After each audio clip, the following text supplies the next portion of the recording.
EA Sports coverage of the NFL playoffs brings us to a very loud and a sold-out Paul Brown Stadium in Cincinnati, Ohio. Coming up, it's divisional round Saturday, and we've got an AFC battle on tap between the Baltimore Ravens and the Cincinnati Bengals.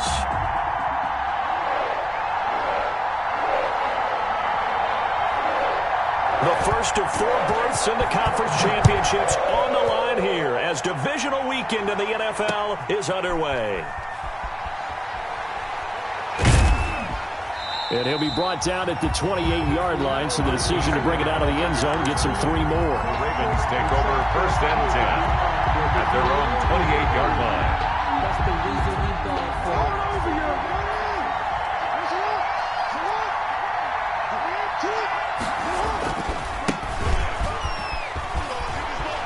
space to maneuver at the 40. And finally brought down at the 38. It's a gain of 35. That looked like a 2-deep coverage, which we call cover 2. And what that really means is you have corners, what we call rolled up in about a 5-yard area on the outside receivers. Then your safeties are back closer to the hash marks near the middle of the field, somewhere around 10 to 12 yards back. So if you can break through the first level, you've got a chance to run before you encounter any type of resistance from the safeties. We saw the example of it right there.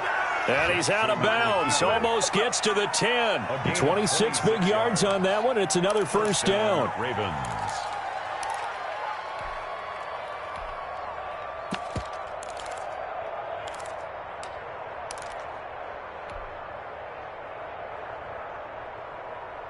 Opening minute, and already a trip to the red zone. They've got a 1st and 10 at the 11. A collegiate star here in the Buckeye State, it's J.K. Dobbins. And here he'll get it down to the 7. Give him 4 yards there. It'll be 2nd and 6. Some of the most unselfish players on any football team, defensive tackles, because we ask them to just eat up blocks and allow other people to make tackles. But when he can make a play himself, as we just saw there, that's a big day.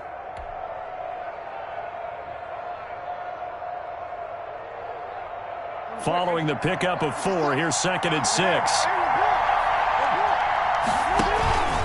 It's Geis on the counter.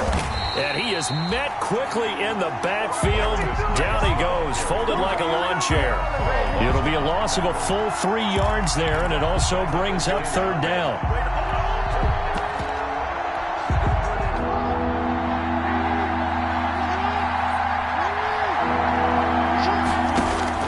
Throwing is Jackson. And that'll be taken in by Andrews for a Ravens touchdown. To Mark Andrews. 10 yards on the touchdown pass. And the Ravens take it all the way down the field and score on the opening drive.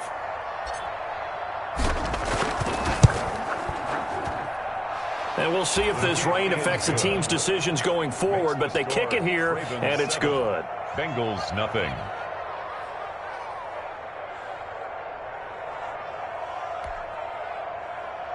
Justin Tucker to kick off for Baltimore. Tucker now to kick it away following the touchdown. And this carries into the end zone. And he'll be brought down at the 28-yard line, so the decision to bring it out of the end zone gets him 3 more. 28-yard line.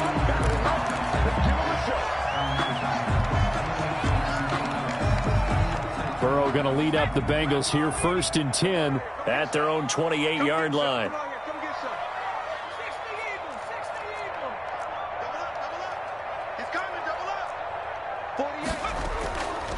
On the ground, this is Joe Mixon.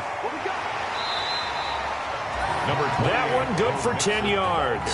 And it'll be 2nd and very short. I remember a coaching friend of mine used to tell his running backs before games, make sure you run and jog with your offensive line in pregame. Get used to the ground shaking when those big behemoths start to create space for you up front. He did a pretty good job of just following those guys through there for a nice explosive run. Now an option play on 2nd down. Room here to run. run. And he'll be taken down, but not before he gets into enemy territory. A gain of 13. It's a first down. A CD a lot of times like to separate speed and quickness, and they've got a back that's both. We know that he's fast in the open field, but, man, his first step is so quick, too. It is something, isn't it? Because you think of that type of speed getting to the perimeter and turning upfield, but also when you run those inside runs, he can get into the secondary so fast the linebackers don't have a chance to react. They will throw on first down with Burrow. He'll find his running back, Joe Mixon. And they'll get him down as he's inside the 40. 11 more on that one and another first down. That opening drive rhythm continues right into play number 3. Whatever they decided that they wanted to run before the game, it's working pretty well for them right now. Moving the ball downfield at a nice rate. And guess what? I think the chain crew might have to get a little oxygen over there. They have to keep moving downfield with first downs on each play. Oh, he's got a little daylight. And now off to the races down the right side. And all the way in for a Cincinnati score. Justin Jefferson, 38 yards. And the Bengals are an extra point away from tying up this football game.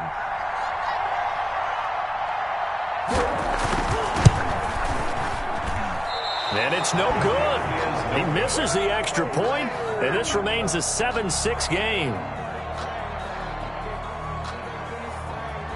Now he's back out there to boom this one away, maybe with some frustration after the PAT miss. Taking it about the 1. And able to get this out to the 25. Ravens take over first and 10 at their own 25-yard line.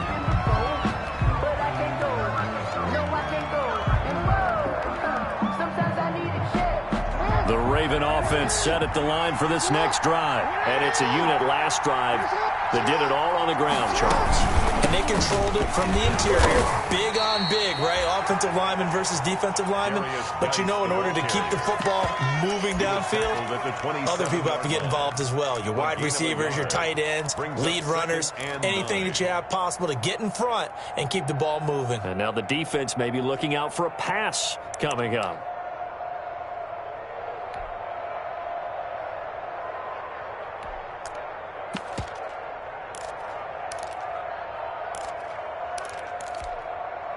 The run only got a yard. Here's 2nd and 9.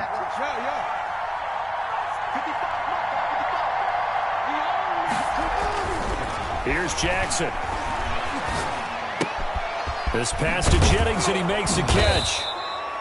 Jackson's pass. 8 yards on the completion, but now they face 3rd down. I always laugh when people say, what's the toughest route to defend? And I'm like, any of them, especially if it's a good receiver, that makes things very difficult. But when you're running a drag route, something short, shallow, going through defenders, using guys almost as screens in order to get open, that makes things tough for guys trying to get to the football.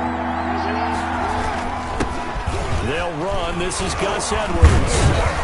And he will have a first down here at about the 40. The ball carrier. It's a pickup of 6 and good enough to move the chains. It's a gain of 6. And a Raven first down. On first down, this is Geis. Just a yard on the pickup there, and it'll bring up a 2nd and 9. Not a whole lot there. The defense was ready, it looked, for that run-pass option. You get the sense that next time he has that opportunity, he may keep it himself and get to the perimeter. Probably owes his back a little bit of an apology on that one, huh? On 2nd and 9. Jackson. They set up the screen for Dobbins. And he's going to be brought down on what will be the final play of this first quarter. After one, a 1-point game, 7-6.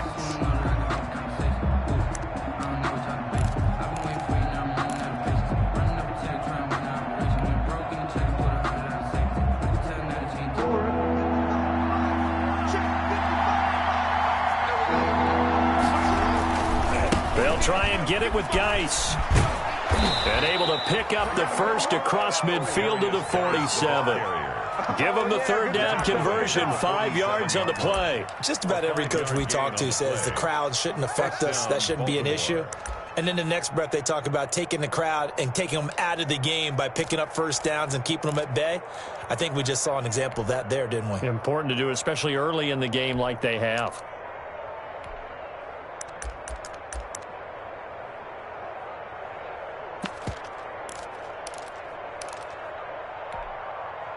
So they'll come up in Bengals territory now with a 1st and 10 at the 47.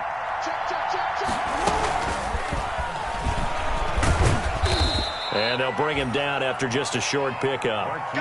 Big Geno Atkins there to bring him down. A nice play design there with the touch pass. Looked good at the start, but bottom line, the defense was ready. And they did a nice job scouting, didn't they? Not just scouting, but now executing once they saw the play for real after having worked on it all week in practice. They drilled on the play, then they drilled him.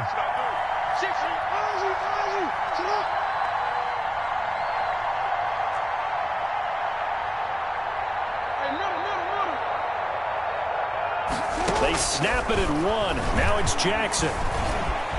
Flush to his right. And he slings one that's incomplete. They certainly did a nice job improvising there, extending the play, hoping someone would come open downfield, but they never did. And 7 yards to go.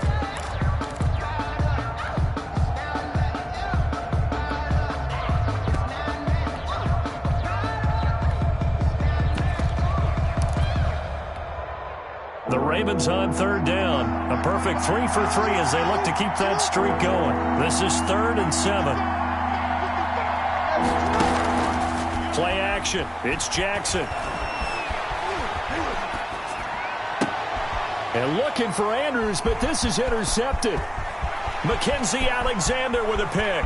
20. And he will bring it back. It's a pick 6 for a Bengals TD. And we'll see if that pick 6 looms large as this game continues, because we've seen plays like that alter a lot of playoff contests over the years. I would agree with that totally. And you often think to yourself, why do they alter it so much? Because after games, don't we hear coaches and players say, well, one play doesn't usually determine the outcome? But I don't think that's really true, do you? Because there's times when we see plays like that, and all of a sudden the momentum jumps to that team side, it deflates the other side, and they never pick it back up. And then things really go from there, don't they? That's the thing for me. We talk about momentum changes. A play like that is the ultimate momentum change. Fielded just outside the goal line. And able to take it past the 25 and up to the 28-yard line. Ravens take over 1st and 10 at their own 28-yard line. The Raven offense set at the line for this next drive. And following the pick 6, and they have decent field position in throwing that pick 6. We'll see how they attack this drive. And I think all you say to your guy is, listen, let's just take care of the football a little bit better. Make some better decisions on this drive, and they'll probably help him a little bit with maybe some really high percentage throws early to let him get settled back in. But they told him and they told us they've got confidence. That's not a problem. Yeah, not a problem at all. They just want to make sure they get things settled down a little bit for their offense and give their defense a little bit of a chance to rest. Geis with a carry on 2nd down. Looking for a cutback lane, but nothing there as he's met at the line of scrimmage. And the big fella stuffed that one up in a big way.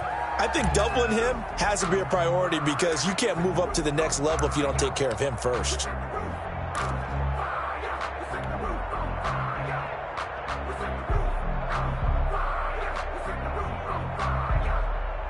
The Ravens on 3rd down. They've been good, 3 for 4 thus far. They need just a yard here. It's 3rd and 1. He may try and run for this. And he will have a Ravens 1st down. At least it would appear that way. He didn't get it by much, but yes, they do get the conversion on 3rd and 1. 1st down, Ravens.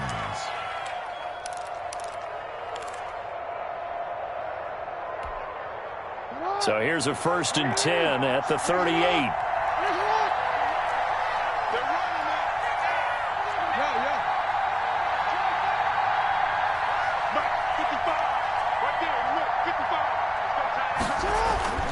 This time Jackson will throw it. Flushed out right. He's going to keep it again. He's got the first down and more past midfield. And he'll take this to the other side of midfield before going out of bounds. That one good for 13 and a Raven first down.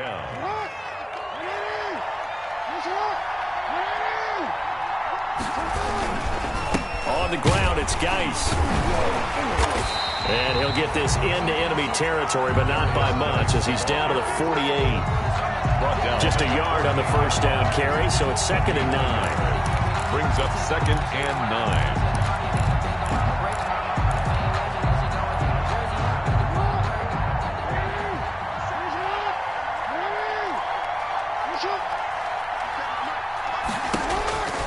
And now Jackson will look to throw it. Able to find his running back, Geis. Give him 7 on the play, and they're going to have a 3rd down. Oh, I came to my feet on that one. I thought he was getting close to breaking that one big, but in the end, give some credit to the defense, finding a way to get to him and forcing a 3rd down. A couple extra tight ends in the formation here as they line up 3rd and 2. Second quarter action, 2 minutes to go on divisional round weekend.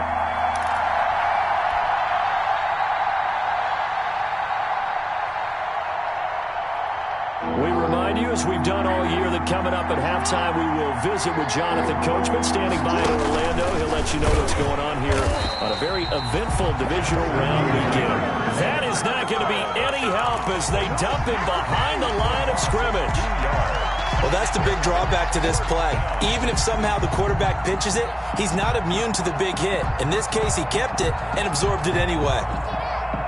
No move to get the offense off the field. They're going on 4th and 5.